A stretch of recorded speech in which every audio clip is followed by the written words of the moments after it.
Hi ನಮಸ್ಕಾರ ಎಲ್ಲರಿಗೂ. ಯಾರ್ಯಾರು ನನ್ನ ಯೂಟ್ಯೂಬ್ ಚಾನಲ್ ಇನ್ನೂ ಸಬ್ಸ್ಕ್ರೈಬ್ ಮಾಡಿಲ್ಲ ದಯವಿಟ್ಟು ಹೋಗಿ ಸಬ್ಸ್ಕ್ರೈಬ್ ಮಾಡಿ. ಇನ್ನೊಂದು ಏನಪ್ಪ ಅಂದರೆ ತುಂಬ ಜನ ಕಮೆಂಟ್ ಹಾಕಿದ್ದೀರಾ, ಅಕ್ಕ ಯಾವ ಕಂಪ್ನಿ, ಏನು ಕೆಲಸ ಮಾಡ್ತಿದ್ದೀರಾ, ಎಷ್ಟು ಸ್ಯಾಲರಿ, ಹಾಗೆ ಹೀಗೆ ಅಂತ. ಸೊ ಇವತ್ತೇನೋ ಹೇಳಬೇಕಂತ ಬಂದಿದ್ದೀನಿ. ಇನ್ನೊಂದು ಕೇಳಿದ್ದೀರಿ, ಅಕ್ಕ ನೀವು ITI ಮಾಡಿದ್ದೀರಾ, ಏನು ಎಜುಕೇಷನು ಅಂತ. ಸೊ ನಾನು ಫಸ್ಟ್ ಕೆಲಸ ಮಾಡಿದ್ದು ಪಿನ್ನೆ ಸೆಕೆಂಡ್ ಸ್ಟೇಜಲ್ಲಿ CNC ಮಷೀನು. ಅದನ್ನು ನನ್ನ ಲೈಫ್ನಲ್ಲಿ ಫಸ್ಟ್ ಹೊಸ ಎಕ್ಸ್ಪೀರಿಯನ್ಸ್ ಅಂತಲೇ ಹೇಳ್ಬೋದು. ಯಾಕಂದರೆ ನಾನು ITI ಕಲ್ತಿಲ್ಲ, ನಾನು ಓದಿದ್ದು ಬರೀ ಸೆಕೆಂಡ್ ಇಯರ್, ಅದು ಆರ್ಟ್ಸ್ ಮಾಡಿದ್ದೀನಿ, ಜಾಸ್ತಿ ನಾನೇನು ಓದಿಲ್ಲ. ಬಟ್ ಏನಪ್ಪ ಅಂದರೆ ಒಂಥರ ಖುಷಿ. ನಾನು ಪಿನ್ನೆ ಸೆಕೆಂಡ್ ಸ್ಟೇಜಲ್ಲಿ ಆ ಒಂದು ಕಂಪ್ನಿ ನೇಮು ಕೆಲವರು ಕೇಳಿದ್ದೀರಾ, ಅವ್ರಿಗೆ ನಾನು ಪರ್ಸ್ನಲಾಗಿ ಆ ಕಂಪ್ನಿ ಹೆಸರು ಹೇಳಿದ್ದೀನಿ. ಆ ಕಂಪ್ನಿಯಲ್ಲಿ ನಂಗೆ ಎರಡು ಆಗಿವೆ, ಒಂದು ಒಳ್ಳೆಯದು ಆಗಿದೆ, ಒಂದು ಬೇಜಾರು ಆಗಿದೆ. ಒಳ್ಳೇದೇನಪ್ಪ ಅಂದರೆ ಅಲ್ಲಿ ನಾನು ಎಲ್ಲ ರೀತಿಯೂ ಕಲ್ತಿದ್ದೀನಿ. ಅಲ್ಲಿ ನಾನು ಕೆಲಸ ಮಾಡಿದ್ದು ಜಸ್ಟ್ ಓನ್ಲಿ 3 ಮಂತ್ ಅಷ್ಟೇ ನಾನು ಅಲ್ಲಿ ಕೆಲಸ ಮಾಡಿದ್ದು. ಇನ್ನೊಂದು ಏನಪ್ಪ ಅಂದರೆ ನಾನು ಕೆಲಸ ಮಾಡಿದ್ದಕ್ಕೂ ನನಗಲ್ಲಿ ಸ್ಯಾಲರಿ ಸಿಕ್ಕಿಲ್ಲ. ರೀಸನ್ ಏನಂದರೆ ನನ್ನದೇ ಪರ್ಸ್ನಲ್ ಆಗಿ ಸ್ವಲ್ಪ ಹುಷಾರಿರಲಿಲ್ಲ, ಹೆಲ್ತ್ ಹಾಳಾಗಿತ್ತು, ಹಾಗಾಗಿ ನಂಗೆ ಜಾಯ್ನ್ ಆಗೋಕ್ಕಾಗಿಲ್ಲ ನೆಕ್ಸ್ಟ್ ಮಂತು. ಸರ್ ನಾನು 30 ಡೇಸಲ್ಲೇ ಅದು ಡ್ರಾಪ್ ಮಾಡ್ಕೊಂಡಿದ್ದೆ, ನಂಗೆ ಹೋಗೋಕ್ಕಾಗಿಲ್ಲ. ಆದ ನಂತರ ನಾನು ಅವ್ರಿಗೆ ಹೋಗಿ, ಸರ್ ನಾನು 1 ಮಂತ್ ಕೆಲಸ ಮಾಡಿದ್ದೀನಿ, ನಾನು 1 ಮಂತ್ ಸ್ಯಾಲರಿ ಇದೆ, ನೀವು ಕೊಡು ಅಂದರೆ ಅವ್ರು ನಂಗೆ ಕೊಟ್ಟಿಲ್ಲ. ಅವ್ರು ಏನು ಹೇಳಿದ್ರು ಅಂದರೆ, ಇಲ್ಲಮ್ಮ ನೀನು ಹೇಳಿಬಿಟ್ಟು ಹೋಗಿದ್ಯಾ ಹೀಗೆ ಹೀಗೆ ಅಂತಂದರು. ಬಟ್ ನಾನು ಹೇಳೋದು ಒಂದೇ, ನಿಮ್ಮ ಕಂಪ್ನಿಯಲ್ಲಿ ಒಂದು ವ್ಯಕ್ತಿ ನಾಯಿ ಥರ ದುಡಿಯುತ್ತೆ ಅಂದರೆ ಅದಕ್ಕೆ ನಿಜವಾಗ್ಲೂ ಬೆಲೆ ಕೊಡಿ. ಯಾಕಂದರೆ ಅವ್ರು ಅನೈತಿಕ ಆಗಲಿ ಯಾವುದೋ ಒಂದು ಪರ್ಸ್ನಲ್ ಪ್ರಾಬ್ಲಮಿಂದಲ್ಲ ಅವರು ನಾಯಿ ಥರ ನಿಮ್ಮ ಕಂಪ್ನಿಯಲ್ಲಿ ದುಡಿತಾರೆ. ಯಾಕೆ ಗೊತ್ತು, ಯಾವುದೇ ಒಂದು ಸಾಲ ಆಗಿರ್ಬೋದು ಅಥವಾ ಮನೆ ನೋಡ್ಕೋಬೋದು, ಯಾವುದೋ ಒಂದು ಜವಾಬ್ದಾರಿಲಿಂತ ನಿಮ್ಮ ಕಂಪ್ನಿಗೆ ಬಂದಿರ್ತಾರೆ. ಅವ್ರು ನಿಮಗೆ ರೀಸನ್ ಹೇಳಿಲ್ಲ, ರೀಸನ್ ಅಂತದೇನು ರೀಸನ್ ಇದ್ದರೆ ನೀವು ದುಡ್ಡು ಕೊಡ್ತೀರಾ, ಇಲ್ಲ ತಾನೇ. ಬಟ್ ನಾನು ಹೇಳ್ತಾ ಇರೋದು ಆ ಕಂಪ್ನಿಗೆ ಹೆಸರು ಹಾಳು ಮಾಡ್ತಾ ಇಲ್ಲ. ಬಟ್ ನಂದೇನು ಅನಿಸಿಕೆಯಪ್ಪ ಅಂದರೆ, ಒಂದು ವ್ಯಕ್ತಿ ನಿಮ್ಮ ಹತ್ರ ದುಡಿಯುತ್ತೆ ಅಂದರೆ ಅದಕ್ಕೊಂದು ಬೆಲೆ ಸಿಗಬೇಕು. ಆ ದುಡ್ದಿದ್ದಕ್ಕಾದರೂ ನೀವು ಬೆಲೆ ಕೊಡಲೇಬೇಕು. ವ್ಯಕ್ತಿ ಕೊಡಲಿಲ್ಲ ಅಂದರೂ ಬೇಕಾಗಿಲ್ಲ, ಬಟ್ ಆ ದುಡಿತಲ್ಲ ನಿಮ್ಮ ಹತ್ರ, ಅದಕ್ಕೆ ನೀವು ಬೆಲೆ ಕೊಡಲೇಬೇಕು. ಇದು ನಿಜವಾಗ್ಲೂ ಹೇಳ್ತಿದ್ದೀನಿ, ಅವರಿಗೊಬ್ಬರಿಗೆ ಅಂತಲ್ಲ, ಯಾರ್ಯಾರಿಗೆ ಈ ಥರ ಆಗಿದೆ, ನೀವು ದುಡಿದ್ರೂ ನಿಮಗೆ ದುಡ್ಡು ಸಿಕ್ಕಿಲ್ಲ ಅಂದವ್ರಿಗೆ, ಆ ಥರ ಅನ್ನಿಸ್ದವ್ರಿಗೆ ಹೇಳ್ತಾ ಇದ್ದೀನಿ, ಯಾವುದಕ್ಕೂ ಬೇಜಾರಾಗೋಕ್ಕೆ ಹೋಗಬೇಡಿ. ಅದೇನೋ ರೋಡ್ ಮೇಲಿರೋ ಅಲ್ಲಿ ಇಲ್ಲಿ ಏನೋ ಅಂತಾರಲ್ಲ, ಅಥವಾ ಅಂಥವಕ್ಕೂ ನೀವು ದಾನ ಮಾಡಿನಂತ ಅಂದ್ಕೊಳ್ಳಿ, ಸುಮ್ಮನೆ ಇದ್ಬೇಡಿ. ಯಾಕಂದರೆ ಅವ್ರಿಗೆ ಬೆಲೆ ಇಲ್ಲ ಅಂದ್ರೆ ನಮಗೆ ಗೊತ್ತಲ್ವಾ.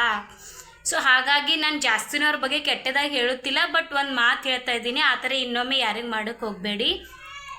ಇನ್ನೊಂದೇನಪ್ಪ ಅಂದರೆ, CNC ಮಷಿನ್ ನಾವು ರನ್ ಮಾಡಬೇಕಾದ್ರೆ ಎಷ್ಟು ಕಷ್ಟ ಅಂತ ಅದು CNCದವ್ರಿಗೆ ಮಾತ್ರ ಗೊತ್ತಿರುತ್ತೆ.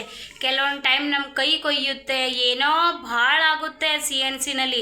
ಬಟ್ ಆದರೂ ನಾವು ಕೆಲಸ ಮಾಡ್ತೀವಲ್ಲ, ಅದಕ್ಕೆ ನೀವು ಬೆಲೆ ಕೊಟ್ಟಾದರೂ ಸ್ಯಾಲರಿ ಕೊಡಲೇಬೇಕು. ನಂದು ಇದು ಒಂದು ನಿಮ್ಮ ಹತ್ರ ಪರ್ಸ್ನಲಾಗಿ ರಿಕ್ವೆಸ್ಟ್ ಮಾಡ್ಕೋತಾ ಇದ್ದೀನಿ. It is my humble request. ಯಾರ ಸ್ಯಾಲರಿ ಎಲ್ಲೂ ಡ್ರಾಪ್ ಮಾಡೋಕ್ಕೆ ಹೋಗಬೇಡಿ, ದಯವಿಟ್ಟು ಅರ್ಥ ಮಾಡ್ಕೊಳ್ಳಿ. ಇನ್ನೊಂದೇನಪ್ಪ ಅಂದರೆ, ನನ್ನ ಸ್ಯಾಲರಿ ಬಗ್ಗೆ ಕೇಳ್ತಾ ಇದ್ದೀರಲ್ಲ, ಇನ್ನೊಂದು, ನಾನು ಆ ಕಂಪ್ನಿ ಆದ ತಕ್ಷಣ ಬಿಟ್ಟ ತಕ್ಷಣ ಇನ್ನೊಂದು ಕಂಪ್ನಿ ನಾನು ಜಾಯಿನ್ ಆಗಿದ್ದೀನಿ. ಅದು ಬಂದುಬಿಟ್ಟು ಚಾಮುಂಡೇಶ್ವರಿ ಇಂಜಿನಿಯರಿಂಗ್ ಕಂಪನಿ ಅಂತ. ಸೊ ಅಲ್ಲಿ ನಾನು CNC ವರ್ಕರ್ ಆಗಿ ಇದ್ದೀನಿ, ಆಪ್ರೇಟರ್ ಇದ್ದೀನಿ. ಅಲ್ಲಿ ನನಗೆ 8 ಗಂಟೆಗೆ 650 ರೂಪಾಯಿ ಸಿಗುತ್ತೆ. 650 ಅಲ್ಲ, 450 ರೂಪಾಯಿ ಸಿಗುತ್ತೆ. ಸೊ ಅಲ್ಲಿ 12 ಗಂಟೆ ಡ್ಯೂಟಿ ಇರುತ್ತೆ. 12 ಗಂಟೆ ನಂಗೆ ಮಾಡೋಕ್ಕಾಗಲ್ಲ. ಸೊ ನಾನು 11 ಗಂಟೆ ಡ್ಯೂಟಿ ಮಾಡ್ತೀನಿ. 11 ಗಂಟೆಗೆ ನಂಗೆ ಬರ್ತಾ ಇರೋದು 550 ರೂಪಾಯಿ ಬರುತ್ತೆ. ಬಟ್ ನಂಗೆ ಅವ್ರು ಏನು ವರ್ಕ್ ನೋಡಿ ಏನು ನೋಡೋ ಗೊತ್ತಿಲ್ಲ, ಬಟ್ ನನಗೂ ಎಲ್ಲರ ಥರ 650 ರೂಪಾಯಿನೇ ಕೊಡೋದು. ಬಟ್ ನಾನು 1 ಮಿಷಿನ್ ರನ್ ಮಾಡಲ್ಲ, 2 ಮಿಷಿನ್ ರನ್ ಮಾಡ್ತೀನಿ. 1 ಮಿಷಿನ್ದು P+3 ಹಾಕ್ತೀನಿ, ಇನ್ನೊಂದು +3 P ಹಾಕೋತೀನಿ. ಅಂದರೆ 2 ಮಿಷಿನ್ ರನ್ ಮಾಡ್ತೀನಲ್ವ, 1 ಮಿಷಿನ್ದು ಫುಲ್ ಡೇ ಹಾಕೋತೀನಿ, ಇನ್ನೊಂದು ಮಷಿನ್ದು ನೀವು ಎಷ್ಟೇ ಗಂಟೆ ಮಾಡಿದರೂ ಅಲ್ಲಿ 1 ಮಿಷಿನ್ಗೆ ನಮಗೆ 8 ಗಂಟೆ ಅದಷ್ಟೇ ದುಡ್ಡು ಸಿಗೋದು. ಸೊ ನನ್ನ ಸ್ಯಾಲರಿ ಬಂದುಬಿಟ್ಟು ಟೋಟಲಿ ನೀವು ಲೆಕ್ಕ ಹಾಕ್ಕೊಳ್ಳಿ, ಮಂತ್ಲಿ ನಾನು ಎಷ್ಟು ಅರ್ನ್ ಮಾಡ್ಬೋದು, ಗಳಿಸ್ಬೋದು ಅಂತ. ಹಾಗಾದರೆ ಫುಲ್ ಮಂತ್ಲಿ ಅಂತ ಕಂಟಿನ್ಯೂಸ್ಲಿ ಅಂತ ನನಗೇನೋ 2 ಮಷೀನು ಸಿಗಲ್ಲ. ಬಟ್ ಜಾಸ್ತಿ ಯಾರೂ ಇರಲಿಲ್ಲ ಅಂದರೆ ಆಲ್ಮೋಸ್ಟ್ ನಾನು 2 ಮಷೀನೇ ರನ್ನೇ ಮಾಡೋದು. ಒಂದು ಎದ್ರ ಬಿದ್ದರೆ 2 ಮಷೀನ್ ಇರುತ್ತೆ, ನಾನು ಜಾಸ್ತಿ 2 ಮಷೀನೇ ರನ್ ಮಾಡ್ತೀನಿ. ಮತ್ತು ಕೆಲಸ ಕೇಳ್ತಾ ಇದ್ರಿಲ್ವ, ಹಾಂ, ಕೆಲಸ ನೀವು ಎಂಥದೇ ಇರಲಿ, ದಯವಿಟ್ಟು ಎಂಥದೇ ಕೆಲಸ ಇರಲಿ ನೀವು ಮಾಡಿ, ನಿಮ್ಮ ಲೈಫ್ಗೋಸ್ಕರ ಆದರೂ ನೀವು ಕೆಲಸ ಮಾಡಿ. ಹೊರತು ಯಾರೋ ಏನೋ ಅನ್ಕೋತಾರೋ ಇದು ನನ್ನ ಸಣ್ಣ ಕೆಲಸ, ಇದು ದೊಡ್ಡ ಕೆಲಸ ಬೇಡ. ಎಂಥದೇ ಕೆಲಸ ಇರಲಿ ನೀವು ಕೆಲಸ ಮಾಡಿ, ನೀವು ಕೆಲಸ ಮಾಡಲೇಬೇಕು. ಬಿಕಾಸ್ ನಿಮ್ಮ ಲೈಫ್ಗೋಸ್ಕರ ನೀವು ಬದುಕಲೇಬೇಕು. ಇನ್ನೊಂದೇನಪ್ಪ ಅಂದರೆ ನಿಜ ಹೇಳ್ತೀನಿ, CNC ಮಷೀನು ನನ್ನ ಪ್ರಕಾರ 10th ಓದೋರು ರನ್ ಮಾಡ್ಬೋದು. ಏನು ಹೇಳಿ, 10th ಓದೋರು ರನ್ ಮಾಡ್ಬೋದು.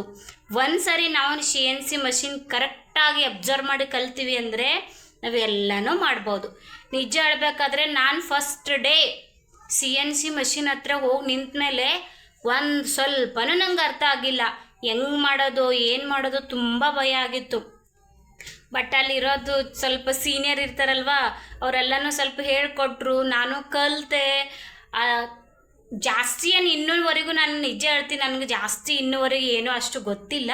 ಬಟ್ ಎಷ್ಟು ಗೊತ್ತಿದ್ದೇವೆ ನಾನು ಅಷ್ಟು ರನ್ ಮಾಡ್ತೀನಿ.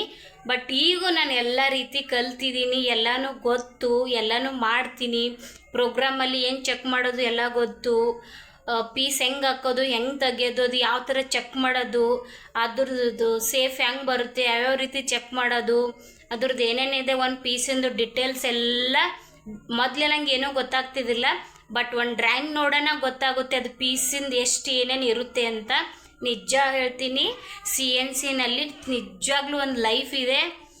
ಇನ್ನೊಂದು ಕೆಲವ್ರು ಕೇಳಿದ್ದೀರಾ ಅಕ್ಕ ನಿಮ್ಗೆ ಎಷ್ಟು ವರ್ಷದಿಂದ ಅಂತ. ನಿಜ ಹೇಳ್ತೀನಿ, ನನಗೆ ಇನ್ನೂ 1 ವರ್ಷ ಕಂಪ್ಲೀಟ್ ಆಗಿಲ್ಲ, 1 ವರ್ಷನೂ ಇನ್ನೂ ಆಗಿಲ್ಲ. ಜಸ್ಟ್ ಅಲ್ಲಿ 3 months ಮಾಡಿದ್ದೆ.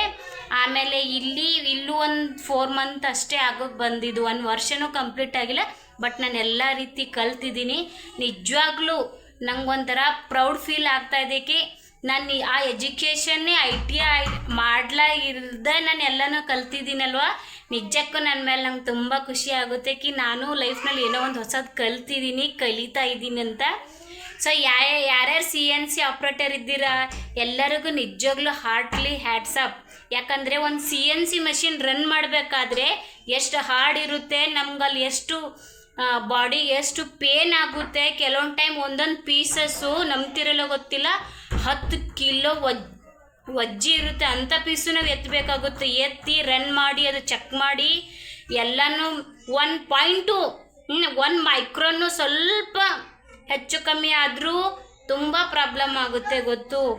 ಸೊ ಎಲ್ಲ ರೀತಿ ಭಾಳ ನೋಡಿ ಮಾಡಿ ನಾವು ಮಾಡಬೇಕಾಗುತ್ತೆ. ಬಟ್ ನಿಜವಾಗ್ಲೂ ನಂಗೆ CNC ಅಂದರೆ ತುಂಬ ಇತ್ತೀಚೆಗಂತೂ ತುಂಬ ಇಷ್ಟ ಆಗಿದೆ. ಸೊ ಕೆಲವ್ರು ಕೇಳ್ತಾ ಇದ್ದೀರಲ್ಲ ಅಕ್ಕ ಕೆಲಸ ಎಲ್ಲಿ ಅಂತ. ಸೊ ಹೇಳ್ತೀನಿ, ಪಿಣ್ಣೆ 2nd ಸ್ಟೇಜ್ ಯಗ್ನಳ್ಳಿ ಕ್ರಾಸಲ್ಲಿ ಅಕ್ಯುರೇಟ್ ಇಂಜಿನಿಯರಿಂಗ್ ಎಂಟರ್ಪ್ರೈಸಸ್ ಅಂತ ಐತೆ. ಅಲ್ಲಿ ಹೋಗಿ ನೀವು ಕೇಳ್ಬೋದು, 100% ನಿಮ್ಗೆ ಕೆಲಸ ಸಿಗುತ್ತೆ. ಅದು ಪಿಣ್ಣೆ 2nd ಸ್ಟೇಜಲ್ಲಿ ಹೋಗಿ ಅದು ಕಂಪನಿ ಹೆಸರು ಹೇಳಿದ್ರೆ ನಿಮ್ಗೆ ಯಾರು ತೋರಿಸ್ತಾರೆ.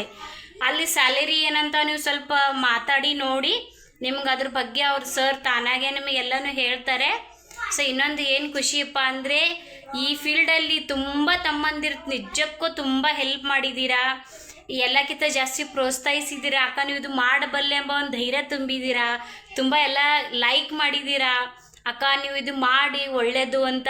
ನಿಜವಾಗ್ಲೂ ನಂಗೆ ಅದು ತುಂಬ ಇಷ್ಟ ಆಗಿದೆ. ಇನ್ನೊಂದೇನಪ್ಪ ಹೇಳಬೇಕಾದ್ರೆ ಪರ್ಸ್ನಲ್ ಆಗಿ ಹೇಳ್ತೀನಿ, ಯಾರ ಬಗ್ಗೆನೂ ತಲೆ ಕೆಡಿಸ್ಕೋಬೇಡಿ. ನೀವಾಯಿತು, ನಿಮ್ಮ ಕೆಲಸ ಆಯಿತು, ನಿಮ್ಮ ಲೈಫ್ ಆಯಿತು, ಇದಕ್ಕೆ ಬಿಟ್ಟರೆ ಯಾರ ಬಗ್ಗೆನೂ ತಲೆಗೆ ಕೆಡ್ಸ್ಕೊಕ್ಕೆ ಹೋಗಬೇಡಿ. ಯಾಕಂದರೆ ಇಲ್ಲಿ ನಾವು ದುಡಿದ್ರೆ ಮಾತ್ರ ನಮಗೆ ದುಡ್ಡು, ಇಲ್ಲಾಂದರೆ ಯಾರು ಕೊಡಲ್ಲ. ಇದೇ 1 ತಿಂಗಳಲ್ಲಿ ನೀವು 1 ದಿನ ರಜೆ ಮಾಡಿದ್ರೆ ಆ ರಜೆದೇ ₹1 ದುಡ್ಡು ಅದೇ ಓನರ್ ಕೊಡಲ್ಲ. ಅಷ್ಟೇ ಅರ್ಥ ಮಾಡ್ಕೊಳ್ಳಿ. ಸೊ ನನ್ನ ಪ್ರಕಾರ ನಾನು ಎಲ್ಲನೂ ನಿಮಗೆ ಹೇಳಿದ್ದೀನಿ ಅಂದ್ಕೊಂಡಿದ್ದೀನಿ.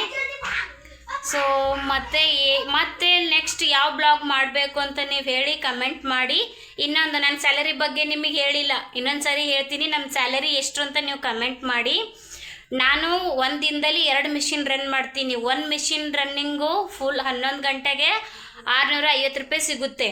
ಮತ್ತು ಇನ್ನೊಂದು ಮಿಷಿನ್ದು ನನಗೆ ಎಷ್ಟು ಸಿಗುತ್ತೆ, 8 ಗಂಟೆದು ₹450 ಸಿಗುತ್ತೆ. ಸೊ 2 ಕೌಂಟ್ ಮಾಡಿ 1 ತಿಂಗಳಿಗೆ ಎಷ್ಟು ಸ್ಯಾಲರಿ ಆಗ್ತದಂತ ನೀವು ನನಗೆ ಕಮೆಂಟ್ ಮಾಡಬೇಕು.